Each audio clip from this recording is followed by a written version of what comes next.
I just remember about all those air crew that were killed. They were all young men. As Canadians recognize Remembrance Day on Saturday, two veterans reflect on what the Memorial Day means to them so many years later. Castanet sat down with the Penticton Concorde Retirement Community's oldest and youngest veterans.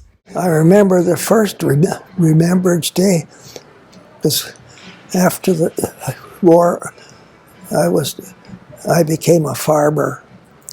And so the first year of Remembrance, I didn't go to any remembrance service.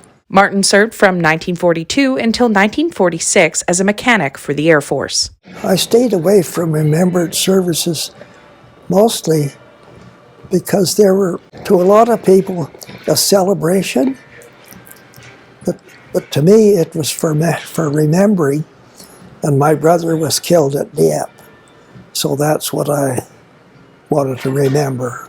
The day brings back different memories for 79-year-old Donna Walker, who's followed in her father's footsteps in fighting for Canada. I was coming from a different generation, so I was conceived during the war. And so when I joined, the war was over, but we still needed people to defend our country, and that was my job.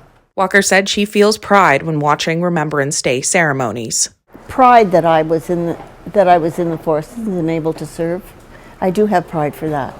Decades after their services, the veterans believe it's imperative for children to learn about the wars Canada has fought in. I think it's becoming more important now than it was probably 40, 50 years ago. People forgot all about it.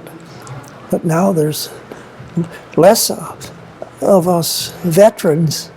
I think it's important to know that we have to defend our country even in times of peace, and that you don't join just for a job, you join for the love of your country. For Castanet News in Penticton, I'm Casey Richardson.